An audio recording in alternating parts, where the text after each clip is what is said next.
Hello, ladies and gentlemen, and welcome to the Stanley Dyrector Show. You know, tonight we're privileged to have as our guest the third president of these United States. That's right, Thomas Jefferson. I am so remiss in my history that I felt I wanted to get educated, and I made a fast call, and I was able to contact Mr. Thomas Jefferson and invite him. He was so kind, by the way, to do our show. And there's so many questions I want to ask him. And one of the first questions I want to ask Mr. Jefferson is, Sir, Mr. President, how and why did you become president of these United States? Well, I'm here to say on the record I never wanted to be president of the United States, and that I wrote that every day that I was in the White House I had a migraine headache from sun up till sundown. It was a very difficult position. I was a very private man, and I didn't like the idea of being in the spotlight, but I did like the idea of affecting change, of bringing order to what was a very massive continent and a new country with a lot of problems. Well, you were the framer of the Declaration of Independence. Yes, I wrote it. There was a committee of 5 from the Continental Congress, the Second Continental Congress, that was meeting in Philadelphia in June of 1776.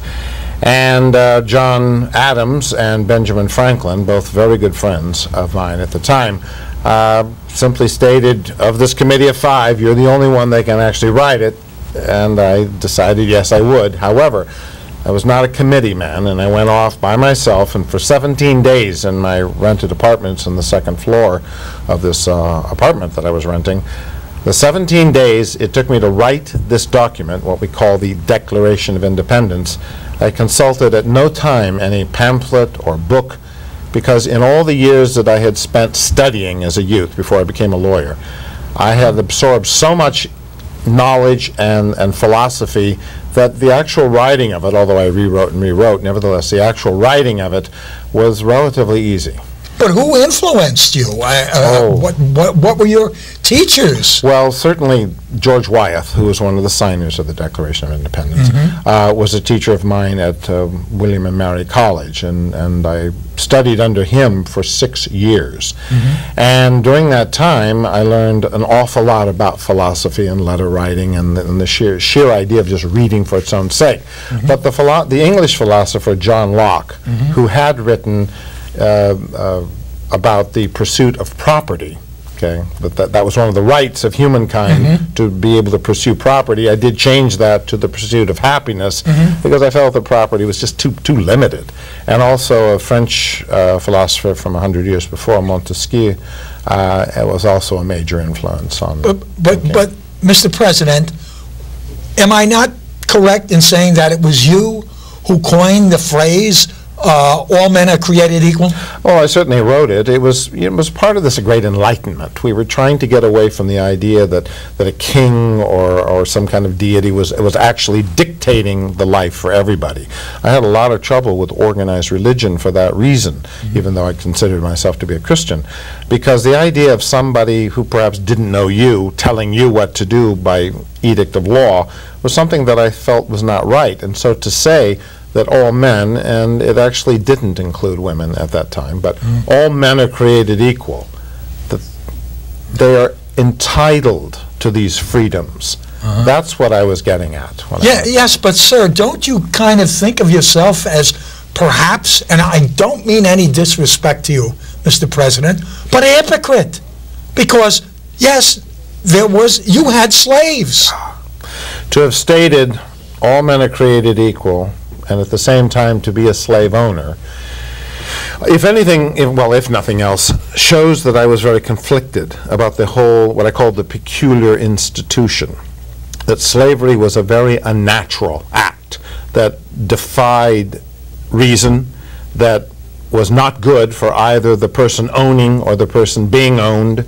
But it was also true that I was so deeply in debt with these slaves, they were all mortgaged, that I could not effectively free them.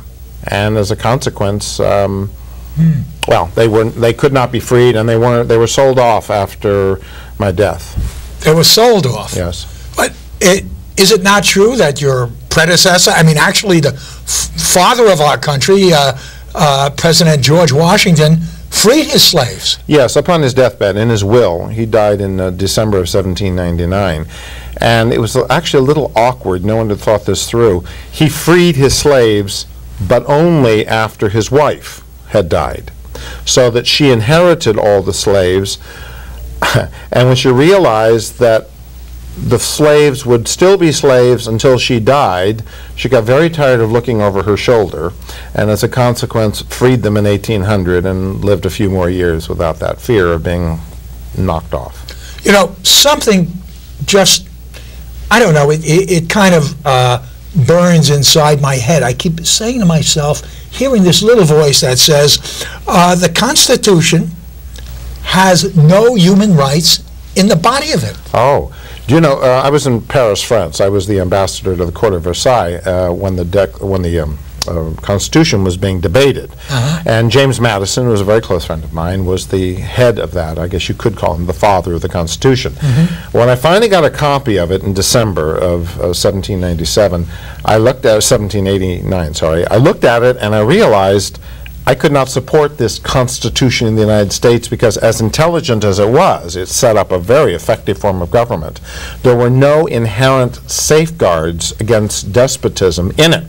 So I wrote him very, very sharply and said, I will not support your Constitution unless you amend it with a Bill of Rights. So initially I tried to get 12 amendments, but eventually it was winnowed down to 10, so that there were 10 amendments, 10 in this Bill of Rights. But the whole idea that you could trust, and I put that in quotes, trust a government to protect your freedoms of either speech or assembly or religion was foolhardy. The entire history of the world was full of people on a whim or because of public action taking away essential freedoms. My friend Dr. Benjamin Franklin wrote at the time that any society that thinks it can have essential liberties at the expense of temporary safety deserves neither liberty nor safety. And I must say I subscribe to that opinion.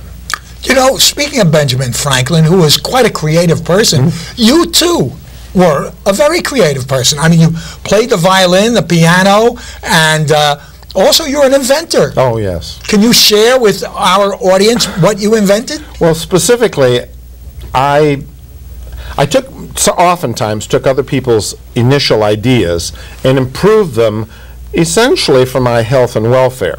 So that, for instance, I invented the swivel chair after somebody else had given me the idea, because in my bedroom was also my office, and I found it so difficult to stand up all the time to get a book or come back and do my writing. So the swivel chair, which was tall, narrow, and red leather, I would be able to, write from here, turn to this direction, find the what I needed in the dictionary, because I had invented a stance that had room for 6 books at any given time that I could turn back without getting out of my chair.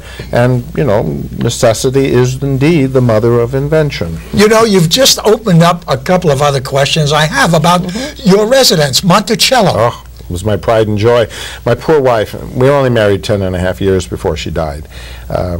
Essentially the effects of childbirth. But I had built Monticello from the beginning and just kept looking and reading and knowing that it could be better. So I would tear it down, and my poor wife would say, you must leave this alone or finish it. And for the next 40 years, even especially after she had died, I just continued ripping it down, tearing it up, making new roofs, new rooms, and so that what you have today was finished essentially in about 1820. You said you were also, Mr. Jefferson, you were also an architect, were you not? But yes. but I want to get to another point. You had how many acres of land at Monticello? Do you recall? Yes, the estate or the plantation of Monticello was around 10,000 acres. That was eventually sold down to about 5,000 by the time of my death. But I had 200 slaves and working 10,000 acres at the heyday. And what were What were your resources? What were they working on? Well, of course, we were an agricultural society, and frankly, mistakenly, I thought that America would grow into and continue to be an agricultural society, and it was Mr. Alexander Hamilton that basically took the lead and the effect that we would become a mercantile society, so that the North basically became mercantile and the South remained agricultural. So at the time of the Great Civil War in the 1860s, that was one of the imbalances that caused it to fail on the South. Well, you know, I was kind of curious. You did not get along with Alexander Hamilton. I have been told through my history. We did at the beginning, but he was 5'4". And you were 6'2". Yeah, indeed, I was. Oh, you are 6'2", I should say. Still Pardon am. me, Mr. President. He was a popinjay, very mercurial, ready to take a slight. You see, he had been born out of wedlock in the West Indies. Really? His mother had been an English woman who was in the West Indies, and his father was a Scottish captain. And he abandoned his family. He abandoned Hamilton's family when he was probably about 11 years old. And then he had a younger brother, so he became far too early the man of the family. Well, as a direct result, he had a chip on his shoulder, in my opinion, and he was brilliant. He was one of the most brilliant men this country ever saw, but he was very difficult to work with. I understand. Whereas I tried to be much more easygoing and just willing to listen. Well, were you disturbed when he was killed? Oh, yes, yes. He was responsible for my being president. See, Aaron Burr had done a double cross in the election of 1800. Aaron Burr, who killed? Yes, who, well, that's had one of a the duel. reasons. They had a duel, and okay. he shot him to death. But Right.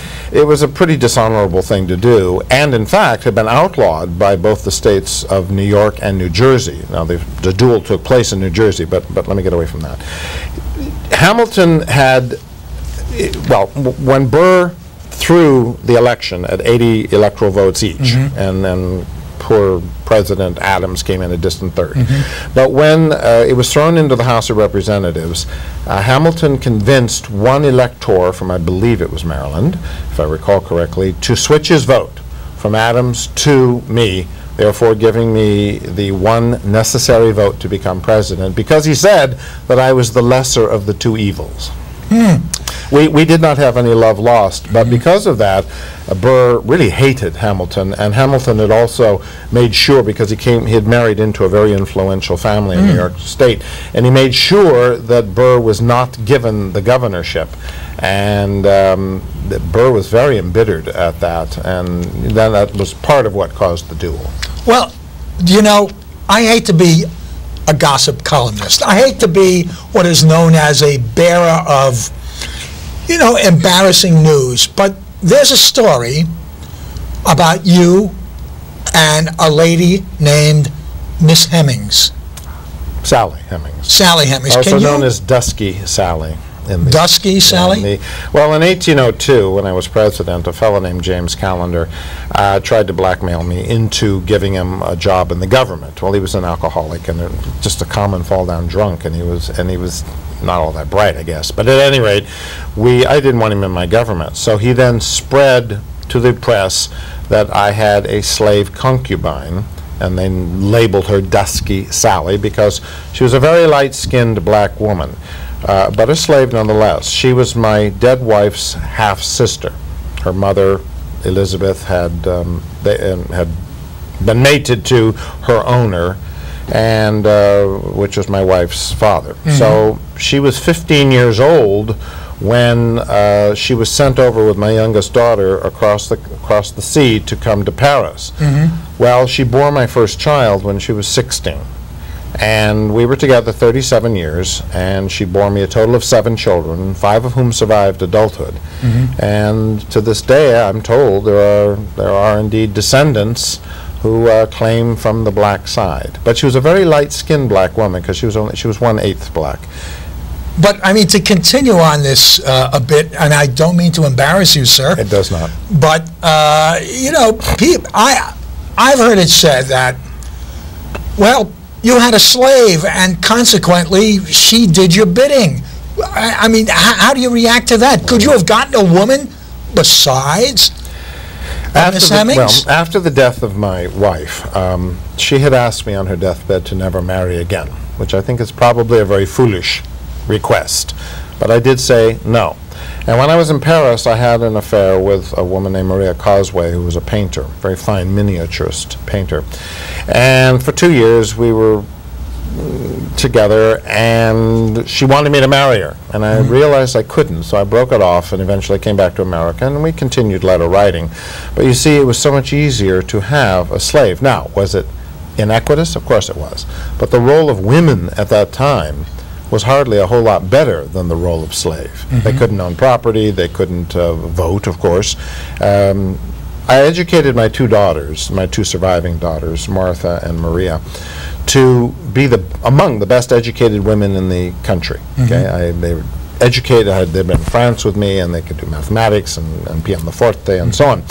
But I wrote them a letter, and I said, this education that I provided for you is really for only one purpose, that is the well-being of your family and your husband. Because there was no job, there was no career. I think your society is very lucky to have many of the freedoms that our time never heard of. It was unheard of for a woman to run a business unless she was running an inn that her husband or father had died, and therefore, but she had to have a husband. Well, did you have a problem with your Eastern counterparts, because they were more into manufacturing? I'm sorry, how do you mean Eastern? Well, people in Boston. Oh, Northeastern. Oh, yeah, well, pardon me, sir. The answer is not really. I was an agriculturist.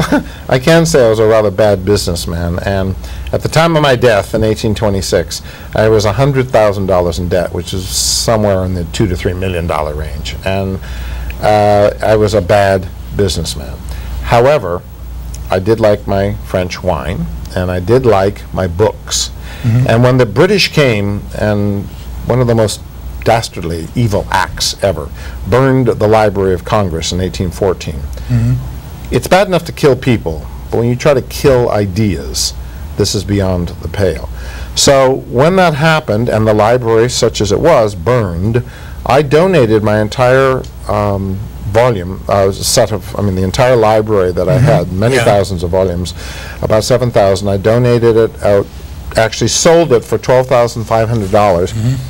And none of that money went back into paying my debts. It all went to buying new books, because I could not live without books. However, today I believe your Library of Congress has around 2 million volumes, and I was the person who started it, because everybody in Congress, I felt, should have a right to go to a library and look up facts and figures, so that whatever bills were in front of them, they'd be acting from an intelligent, knowledgeable position, not just supposition.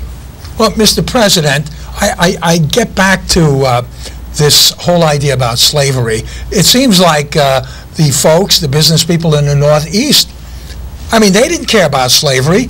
It was when all the Southerners got together, they ganged up on you. This is what I've heard. Well, during the Declaration of Independence, when it was being debated on the floor of the Second Continental Congress, I had a provision in there to do away with slavery in 20 years. But, pardon me, the southern states of Georgia and South Carolina declared emphatically that they would not join a country in which they could not own slaves, because they were under the misapprehension that economically they couldn't possibly do the work without forced labor. Except the North had proved, and you see the North by 1775 had mostly banned slavery, from the importation of slaves into the country. Alexander Hamilton had joined the first manumission society in New York City in 1775. So this was not, these were ideas we were already beginning to debate. And I wish it had been otherwise, that I could have freed those slaves. But it's also true that I was a man of my time and unable to move forward. Well, how much was a slave? I mean, how much did a slave cost? It would depend. A baby, an infant, would sell for quite a bit less. than an adult. You could pay upwards of $2,000 for an adult male who could work the fields. But that was an awful lot of money, which is why when they escaped, today of course they should have escaped, yes, because it's bondage. But in our day, that was an awful lot of money. And so I actually put out a notice, which you mentioned to me earlier. Yes. I'm ashamed to say it, but it's still my facts, that I put out a notice to capture and escaped slaves. Of yours? Yeah, of mine. And quite frankly, the only slaves I allowed to escape were my 5 children by Sally Hemings. And it's all written down, Beverly or Tom or whomever, escaped. Isaac, they escaped. Okay. I want to ask you again about the African American. That's what we call Negro people these days. It's called politically correctness. I believe you said, I hope I'm correct, that 3 freed slaves could equal 1 vote? No, well... Tell me where. Not exactly. Straighten me out. It was the time of the first census in 1790, and I didn't have anything to do with this directly. But it was too much terror. There were more African-descended people than there were European-descended people.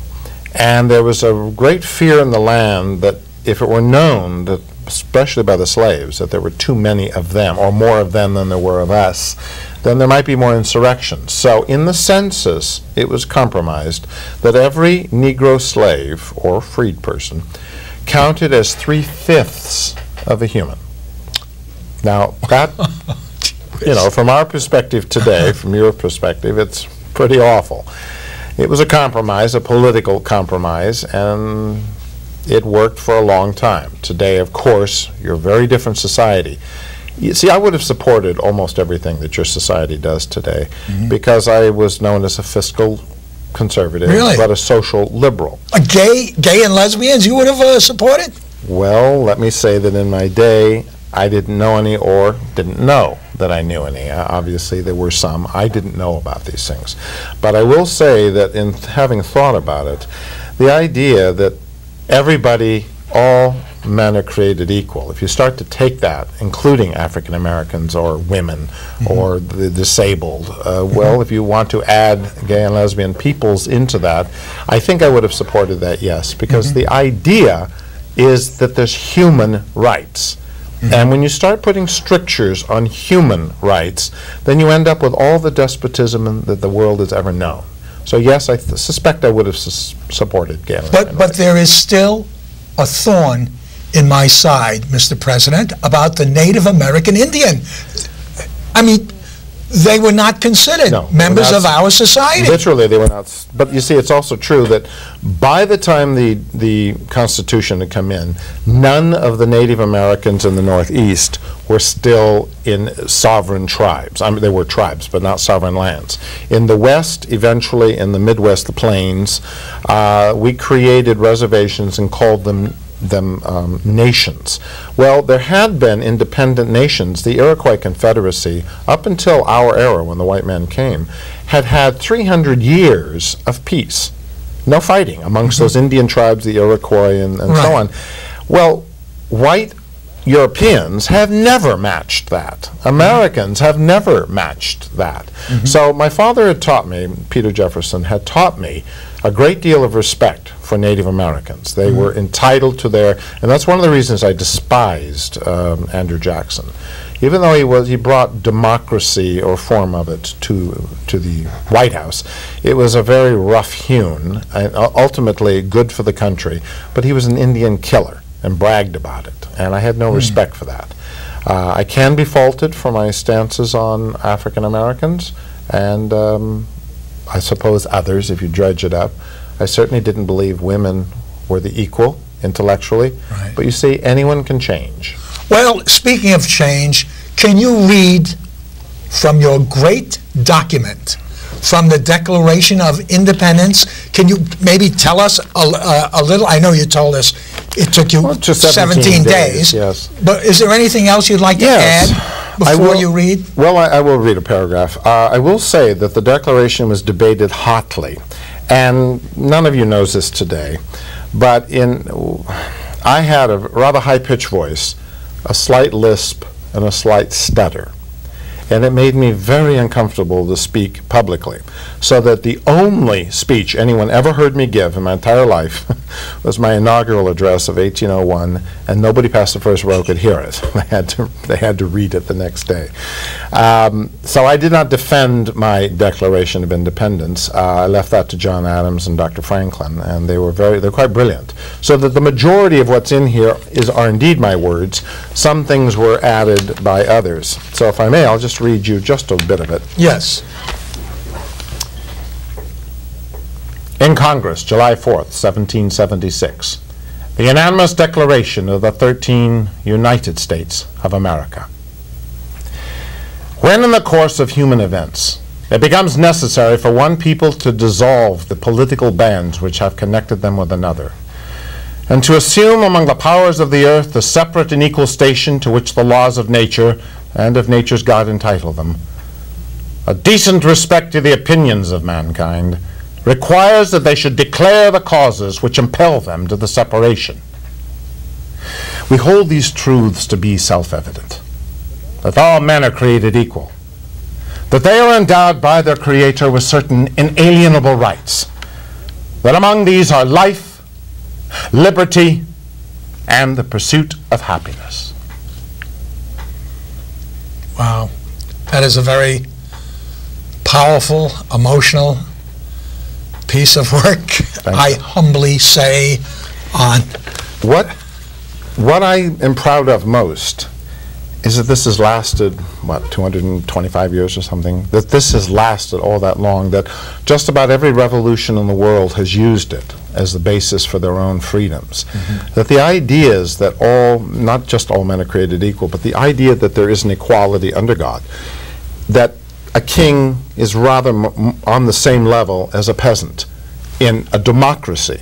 That's why I was very much against Alexander Hamilton's idea that the president should be elected for life, the senators should be elected for life. We had just had a revolution overcome a king. I didn't want a new one.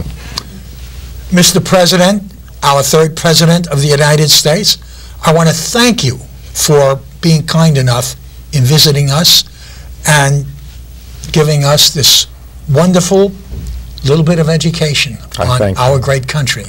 And it is my pleasure, and perhaps at another time, another place, we can do another show. Please bring me back. I think it's very important to talk to your people. And I would like to continue talking to you, Mr. Thomas Jefferson, as we fade out. And I'd like to ask you, do you think politics today is very much different than it was in your day? No, in fact, it was probably meaner in my day.